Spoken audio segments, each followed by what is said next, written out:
Só alguns comentários rápidos sobre o julgamento do Bozo hoje. Primeira coisa, bolsonaristas fazendo bolsonarices. Tá? Colocaram fogo ali em 6 banheiros. Olha, um banheiro químico espontaneamente pegar fogo é possível, mas difícil. Agora, 6 pegarem de uma vez, aí você tá de brincadeira. Né? É claro que foi. E eles fizeram isso para tentar criar um alerta da polícia de evacuação ali da Praça dos Três Poderes e parar o julgamento do Bolsonaro. Esse que era o objetivo. Bem, eu vou mostrar, pessoal. E eu fiz um outro vídeo que eu soltei agora mais cedo, falando que uma pessoa foi pega, né, com uma mochila, com uma arma cortante e também com objetos, materiais inflamáveis, né, um isqueiro, mas ele nega ter feito o crime. E assim, ele tem 22 anos, está em situação de rua, o nome dele é Lucas. Celso Rocha de Barros, hoje na Folha de São Paulo. Moraes deve dar orgulho aos refundadores da democracia brasileira.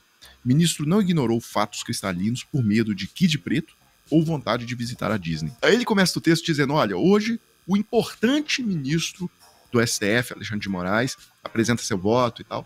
E aí ele coloca, escrevi importante e fiz questão de não acrescentar controverso, como se costuma fazer quando o assunto é Alexandre de Moraes. Exatamente. A gente vê na mídia, sempre coloca esse Alexandre de Moraes, juiz controverso. E alô, grande mídia, hein? Vejam esse texto do Celso hoje. Olha o que ele diz. O adjetivo controverso caberia se entre os argumentos dos críticos e dos defensores de Alexandre de Moraes houvesse lastros factuais de ordens de grandeza ao menos similares. Mas não há. Descontados os que criticam Moraes porque apoiam os crimes que ele julga, ou seja, o pessoal que apoia o golpe, e descontados também os que esperam ganhar dinheiro ou subir na carreira, dando-lhes crédito, as críticas legítimas a Alexandre de Moraes são só as que se poderia esperar em um julgamento desse tamanho, realizado em circunstâncias tão ruins. Se, pelo tamanho do crime, esse é o maior julgamento da história do STF, é também um dos mais triviais. As provas contra os acusados são avassaladoras. Moraes não se consagrou por desvendar sutilezas jurídicas, mas por não ignorar fatos cristalinos por medo de Kid Preto ou de vontade de voltar à Disney. É isso mesmo, né, pessoal? Quantidade de mensagens, de áudios, de minuta impressa que encontrou, pegou o resto da impressora, foi impresso dentro do Palácio do Planalto. Tudo, né? Os próprios 3 comandantes das forças contando como que foi a reunião. Tal. Tipo, tira a delação do Mauro Cid da história. Não faz diferença nenhuma. As provas já estão todas lá. Por meio de mensagem de áudio, tudo que eles pegaram nos celulares desses caras. A própria dinâmica também que os fatos se deram, ou seja, o cara perde a eleição, não reconhece o resultado publicamente, aí coloca uma multidão na frente dos quartéis, bloqueia as rodovias. É que o Bolsonaro é pouco sutil, né? Se ele fosse um cara de tato, assim, realmente teria ido, porque ele quase ganhou a reeleição. Só de lembrar isso. Coloca fogo no centro de Brasil. Ou seja, se você vê, enfim, mas eu vou seguir aqui com o texto do Celso. Como bem reconheceu a revista britânica The Economist, a atuação de Moraes foi conforme a lei brasileira, que dá grandes poderes para a Suprema Corte. Na fórmula criada pelos cientistas políticos Carlos Pereira e Marcos Mello, os constituintes de 1988 criaram uma coleira forte para cachorro grande, quando colocaram o STF para fiscalizar a presidência da República. E aí ele toca num ponto importantíssimo, como todas as outras instituições do Brasil, o conhecido sistema de freios e contrapesos falhou de maneira humilhante. Ou seja, começa pela PGR, tá, que deixou rolar solto o gol. Essa foto tá muito boa. Parece que o Aras tá cheirando o cangote do Bolsonaro. Esse bafo pútrido. Piso, todo tipo de crime. Mas também o Congresso Nacional. O Celso ainda diz, olha, muito do que o STF fez deveria ter sido feito pelo Congresso Nacional. Mas Bolsonaro comprou os parlamentares com o fim da Lava Jato e a criação do orçamento secreto. Compare a atuação do STF e dos congressistas brasileiros na semana passada. É para esse Congresso, em que os ladrões se aliaram aos golpistas para tornar impossível prender políticos, que ele, claro, se refere à PEC da blindagem, que o STF deveria ter delegado o combate ao golpe? Quem no Centrão aguentaria, já não digo nenhuma sanção magnífica, mas um tweet mal educado de Trump que fosse?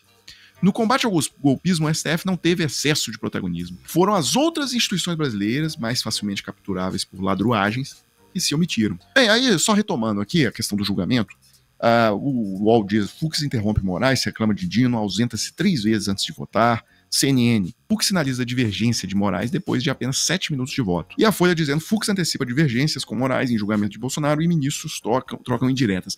E aí, prestem atenção naquela troca, vocês já devem ter visto o vídeo, mas para quem não viu ainda, mas foque no momento em que o Fux diz, olha, eu não aceitarei que o meu voto seja interrompido. Isso já...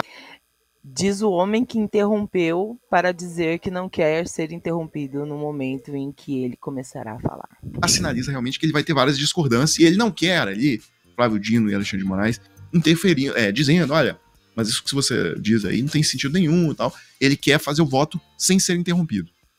Obrigado, ministro Flávio. E era exatamente isso que estava ocorrendo. Só uma questão de ordem antecedente da explicação de Vossa Excelência. Senhor presidente. Tramontina. Eu me lembrei de que nós... E eu tranquilizo, ministro Fux, que eu não pedirei de Vossa Excelência. Pode dormir em paz. Pode dormir em paz é tipo uma forma bem educada de dizer, vai dormir, cachorro, vai deitar pra lá, cachorro.